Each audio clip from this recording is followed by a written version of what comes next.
23号，在美日首脑会晤的新闻发布会上呢，当被问及美国是否愿意参与军事行动来保卫台湾时，那拜登就说：“是的。”这是我们做出的承诺。那他这一回答呢，立刻引发了轩然大波，因为在去年2021年的时候，他在参加 CNN 的一场论坛上也做出过这样的表态。而且这2次有一个特点，就是拜登刚放完狠话，那白宫那边又紧急的澄清，这样的戏码连续上演，这有什么样的观察？各位？外界往往，尤其是媒体，往往会把拜登的相关言论认为这是拜登这个年老体衰，包括自己本身原来就是属于就是说口不择言的这样一种情况的一种体现，所以说它是一种口误或者说漏嘴。但是我个人认为呢，这未必是如此，因为反复的上演，这充分说明了一个点，就是说拜登实际上是有意这么做的，而不是说简单的口误。他与他的白宫那个幕僚以及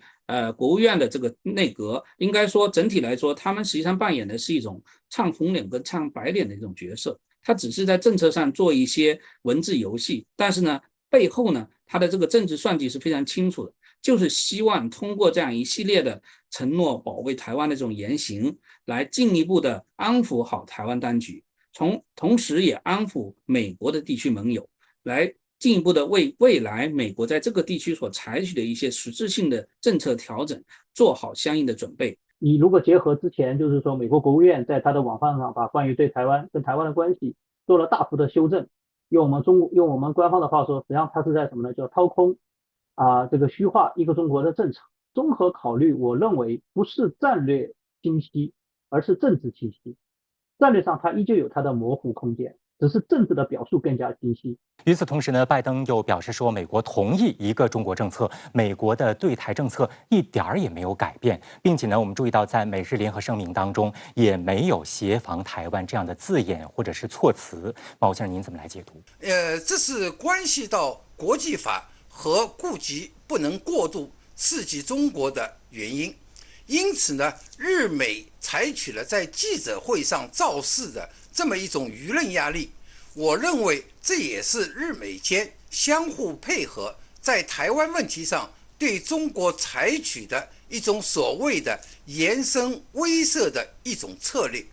就在这次拜登启程前往亚洲之前啊，美国的52名参议员联合上演了一出致函秀，就是他们写信给拜登，提出呢要把这个台湾纳入到印太经济框架当中。张先生，您怎么来看这样的一场表演？我们注意到，无论是美国的这个贸易代表戴奇，还是这个商务部长雷蒙多，都对这件事儿不置可否。你又如何解读？因为我们知道第一批的13个成员，应该说其中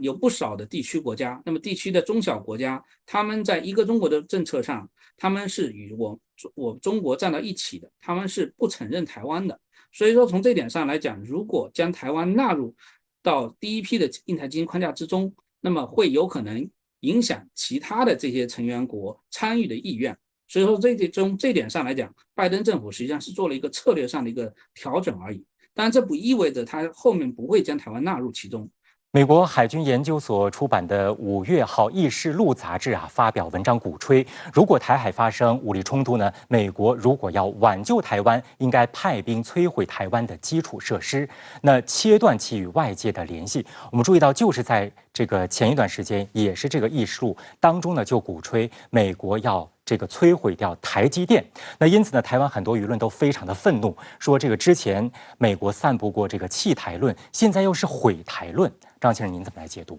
第一个方面呢，是美国方面对于台海发生战事，尤其是中国大陆与台湾地区，如果发生了这个冲突的话，那么他们对于这个战事的判断是台湾很有可能会输。所以说从这一点上来讲，他们如果要某种程度上挽救台湾，他实际上就是要挽救美国在台湾的利益。所以从这一点上来讲，他派兵来摧毁台湾的基础设施，切断它与外界的联系，一定程度上就是通过毁台的方式来保住或者说避免美国在台的利益受到更多损失。另一个方面的思维呢，我觉得它体现的是在战争的背景之下，他们对于岛内的民生是完全忽视、完全不重视的。5月23号，拜登与岸田文雄共同参加记者会时，就台湾问题的相关表态引发了舆论震荡。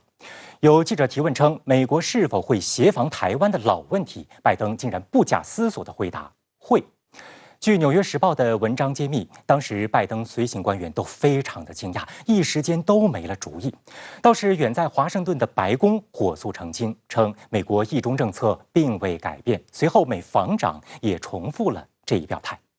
实际上，针对台海议题，拜登失言，白宫澄清的戏码已经不是第一次上演了。其实，在去年10月，拜登就曾在美国 CNN 举办的一场论坛上闹过这一出。作为一个大国的领导人，在一个非常重要的外交政策上，短时期内2次出现口误，这是难以想象的。拜登这一表态也惊动了美国老牌政治家基辛格。高龄的他在线上出席达沃斯论坛时，一再提醒美国不要在一中政策上耍诈。接下来，拜登要怎么收这个场呢？一起来洞察关键。Are you willing to get involved militarily to defend Taiwan if it comes to that? Yes. You are. That's the commitment we made. We agree with a one China policy. We signed on to it, and all the attendant agreements made from there. But the idea that it can be taken by force, just taken by force, is just not appropriate. 对于拜登此番涉台言论，中方多部门第一时间表达抗议。国台办回应拜登保卫台湾言论时称：“玩火者必自焚。”外交部发言人汪文斌表示，在涉及中国主权和领土完整等核心利益问题上，中方没有任何妥协退让余地。任何人不要低估中国人民捍卫国家主权和领土完整的坚强决心、坚定意志、强大能力，不要站在14亿中国人民的对立面。我们奉劝美方听一听中国一首脍炙人口的老歌，歌中唱道：“朋友来了有好酒，若是那豺狼来了，迎接他的有猎枪。”不久前，中美外交官在海外社交平台推特上再次展开交锋。5月21号，美国国务院发言人内德·普赖斯在其推特上发文称，中方继续公开曲解美方政策，美方不认同中方的一个中国原则，我们仍致力于我们长久以来奉行的不分党派的基于与台湾关系法、美中3个联合公报、对台6项保证指引下的一个中国政策。美国驻华使领馆的官方推特还转发了这条推文。而中国外交部发言人华春莹随后在推特上严正驳斥道：“一个中国原则的正确版本有且只有一个，那就是中美联合公报中的官方阐述。一个中国原则是中国同包括美国在内的181个国家建立外交关系的政治前提和基础。”华春莹警告，歪曲一个中国原则是极其危险的，可能会毁掉中美关系整座大厦。美国新闻媒体 CNBC 则报道称，老牌政治家基辛格在5月23号的达沃斯论坛中表示，美国不应使诈或渐进发展类似2个中国的解决方式，而中国大陆对此一直保持耐性。基辛格表示，应避免直接冲突，台湾不能成为美中谈判的中心。作为谈判的核心，重要的是美中讨论会影响敌对关系的原则。基辛格还强调，对全球集体和平和美中而言，降低彼此敌对关系是重要的。值得警惕的是，一些日本政客也屡屡向台独势力释放错误信号。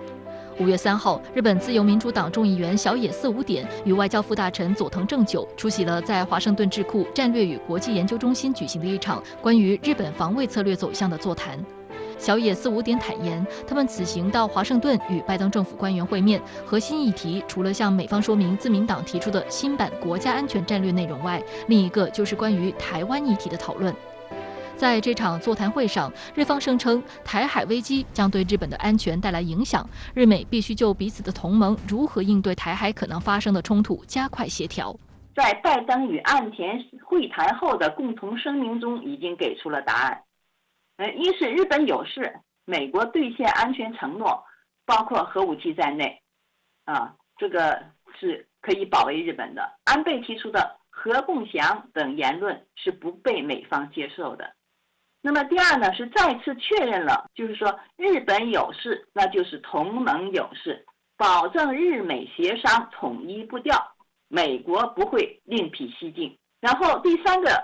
角度是呢，就是应对台海冲突必须由日美共同拍板。当天会上，佐藤正久则重复提及了安倍晋三此前所谓的台海有事就是日本有事的言论。许多岛内网友纷纷留言：“你自己要玩火，别拉上台湾百姓。”佐藤正久的言论是具有一定代表性的。不仅西南岛屿，冲绳也将会变成战场。这个是包括日本的所谓的精英，还有退役的高级将领以及现役军人在内的军方人士，都在这个问题上都在出谋划策。最近这是一个很热的话题，所以台海冲突必然导致日本对占有中国钓鱼岛的企图落空。最近由新美国安全中心联合 NBC 进行的一场战争兵棋推演，则展示了美国如果介入，台海冲突升级的速度有多快。美国的一些国会议员、前政府官员和专家在推演中担任中美两国高级国家安全决策者的角色。在推演中，美国的专家认为，中国会意志坚定地传达一个信息：如果华盛顿不退缩，美方可能处于危险之中，核手段将成为博弈的手段。事实上，早在去年，美日便开始为武力介入台海制定具体计划。2021年12月，日本共同社援引匿名消息人士的话说，日本和美国军方起草了一份针对可能发生的台湾紧急事态的联合行动计划草案。日媒报道称，根据该计划，在台海发生紧急情况的初始阶段，美国海军陆战队将在从日本九州向西南延伸至台湾的岛链上建立临时基地，并部署军队。